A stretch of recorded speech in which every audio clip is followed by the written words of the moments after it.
Okay, due to popular request, I'm going to be showing you how I make black pigments, or black paint from pigments.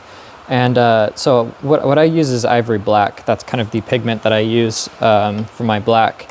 But Ivory Black is very slow drying. There's lots of different types of black. Ivory Black kind of leans slightly to the warmer side. It's quite transparent, so it works really good for painting flesh tones. But the one downside is that it dries unbelievably slow, which can be such a pain. And so one thing I kind of learned, and I found out actually a lot of historical painters use this, it's just a lesser known fact, but I have this stuff called Cassel Earth, which technically falls under the category of a black pigment, even though it's like a dark brown. But it's an earth-based pigment, so normally ochres or umbers that are earth-based pigments dry really fast. And so it's almost as dark. It's not quite as dark as the Ivory Black, but it is quite dark and it dries super fast. And so what I use, and I don't think I'll ever be able to go back from doing it, is I start the painting, and for most of the painting process, I just use Cassel Earth for the darkest darks. And then if I need something to really pop, I'll go with the Ivory Black later. I use Ivory Black a lot more to like make a really, really cool gray if I'm mixing white or something like that. But if I'm going dark, I find that like if you just use pure like Ivory Black, it's just too dark, and it just kind of kills the sense of depth. And so it's nice to kind of like reserve a little bit of your darkest darks toward the ends. And so you can kind of be very selective on really popping the full contrast of values if you want that.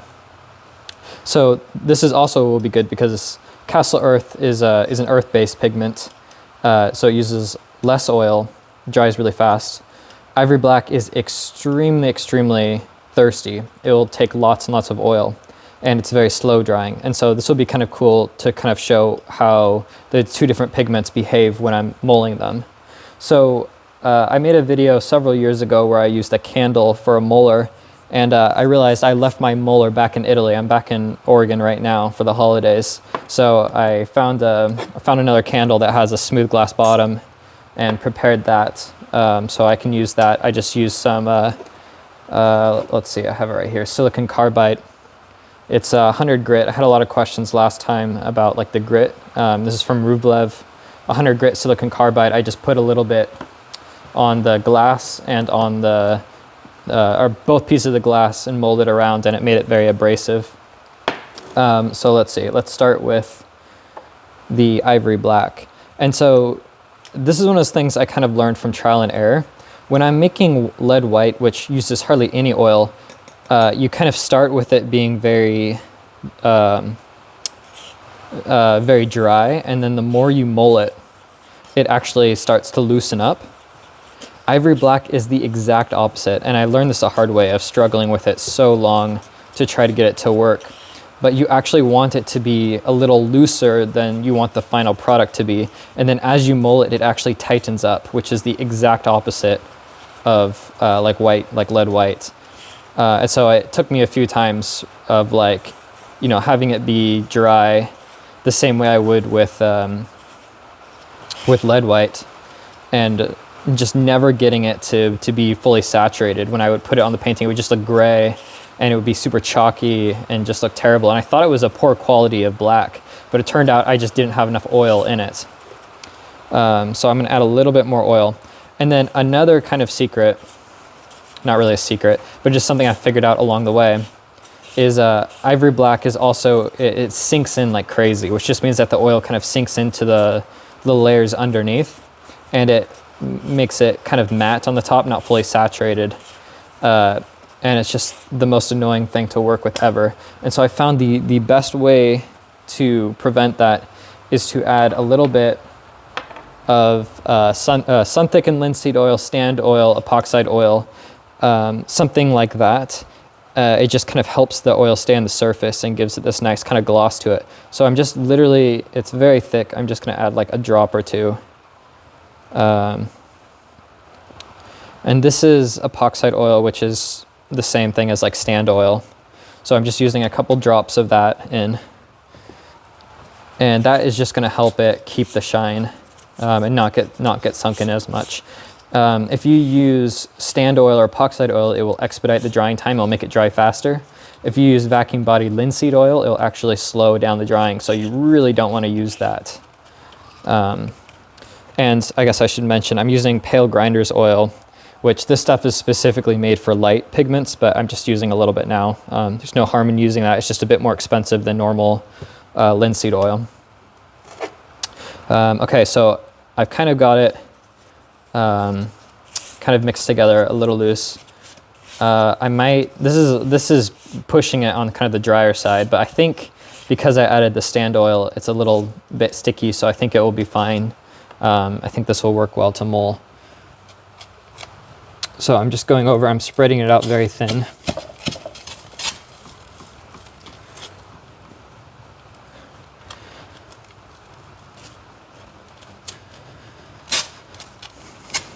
My camera attachment is on the table, so it's probably shaking a lot. I promise it's not an earthquake.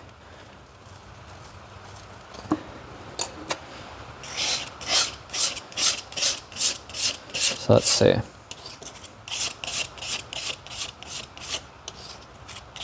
So I'm just using a palette knife and kind of scraping it off the glass into a pile.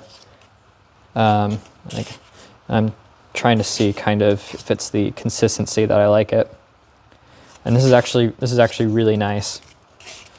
So I would even say I would do it one more time just to be safe. But it's looking really nice.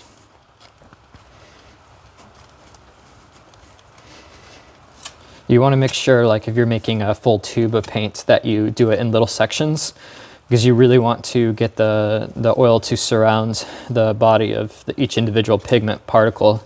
And if you just do it in a big pile, you're just kind of smushing it around, and it's basically the same as just using a palette knife, but you're not actually like grinding it, you're just kind of mixing it around. So you want to make sure that you do it in a little enough amount that you are actually forcing the oil to surround the surface area of each individual pigment. So that's looking pretty good.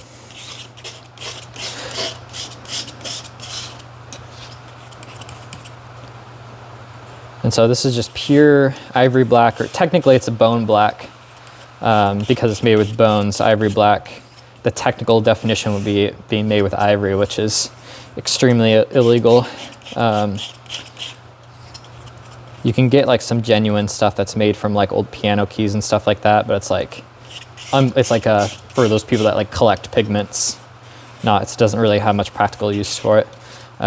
So if you hear someone say bone black or ivory black, it's the same thing. The more accurate version would be to call it bone black. Okay, cool. So I'm going to set that off to the side there. Let's see, I'll clean the bottom of this off the best I can. And then let's get started on the other one.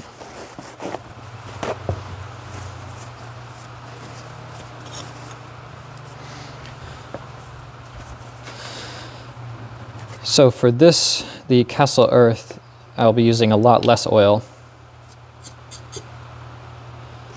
And there might be multiple reasons as to why certain pigments require more oil than others. One of the reasonings is the actual surface area of the pigment particle. So if something is extremely fine, there's more surface area, and it's going to require more oil than that same pigment if it was coarser. I guess that's just simple geometry of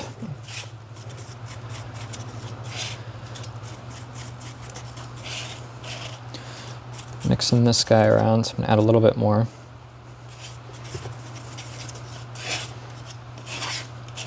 And I found that like Cassel Earth does a slightly similar thing, not quite as extreme as the Ivory Black, where it kind of thickens up a little bit, the opposite of lead white. Now I added too much oil, so I could very easily just add a little bit more pigment. And I'm just kind of eyeballing it. The best way to do it, I would recommend, is to, before you make a full tube, to just kind of make the amount that I'm making and just kind of play around with mulling it in until you're kind of happy with the consistency.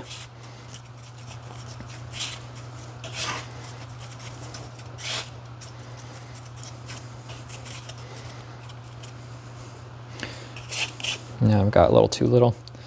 If you use like a pipette, you can actually be accurate instead of my method, which is not working super well, but we'll get there eventually.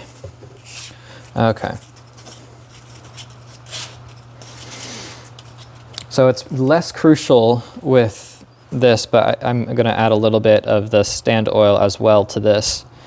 This is one of those things that's so cool about making your own pigment is you get to play around with how you want to actually make your paints, and you don't have to worry about any stabilizers being in it like all the other 99% of the other paint brands. So I love adding a little bit of stand oil because I hate the paint being sunken in, and I like the paint to be able to dry enough that I can work on it the next day or in 2 days at the very least, or the very most amount of time.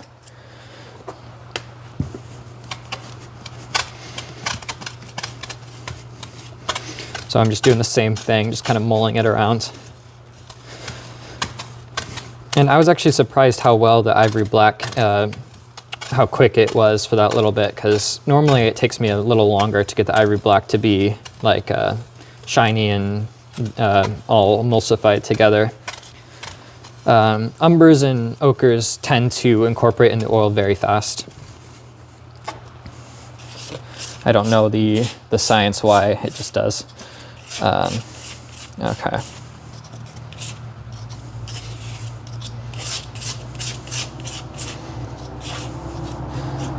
So I mean, that's looking really good. And I also love the Cassel Earth has a bit more stringiness to it than the Ivory Black, and it's probably just because of there's less oil in it, so it's kind of more stringy. It's less oily, to be blunt.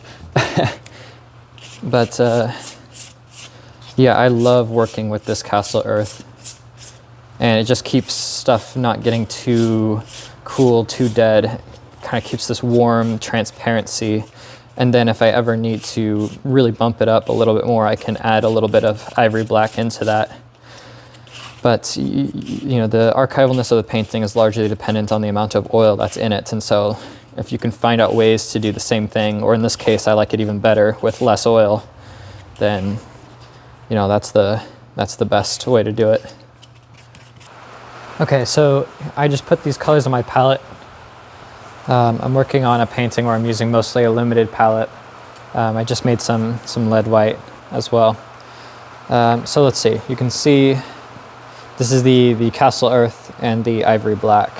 And so if I kind of play around with it, it's quite thick. I like it, let's see, like nice and thick. Slightly more stringy than the Ivory Black, I'll show you in a moment. But this is a really nice consistency to work with. If you buy this stuff from a tube, it's going to be way more oily, way more watered or oiled down. And there's most likely going to be like fillers and stabilizers in it, just because like chalk is cheaper than any type of pigment. So you can get some really cool brush marks by having those individual characteristics of the paint be able to show through. So you can see this is much shorter.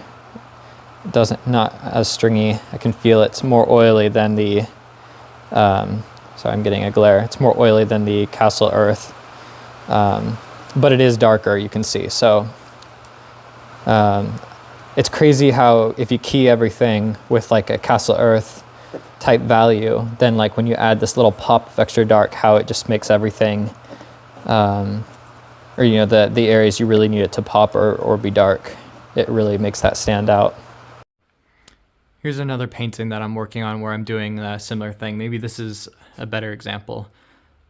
So you can see a lot of the stuff, there isn't even Ivory Black in it. It's just like Cassel Earth and some other colors. And then I'm just adding almost like a glaze over on top of it, some Ivory Black, where I'm just making some of these really darker areas pop a little bit more. Maybe finding a couple areas in the eye, making it pop, or just kind of a really thin, like kind of glaze or scumble over certain areas. But majority of these darks is just the darkest pigment that I'm working with is Cassel Earth, With this one, I'm using a couple more palette colors on my palette than what I showed. So I'm using like an ultramarine as well, which you can add the ultramarine and mix it in with the Cassel Earth to even darken it a bit more.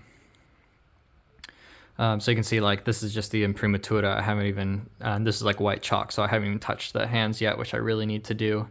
So this is still quite the early stage of this painting of Terence McKenna. But yeah, this is a good example to kind of show, and it works great because it dries so much faster than if I was to do this whole thing with Ivory Black from the entire process. So I hope that helps. I'm going to be making a lot more of these videos, so be sure to let me know which ones I should make, more material videos and things like that. I hope you found this helpful. If you have any questions, I'll be sure to answer them, so just let me know.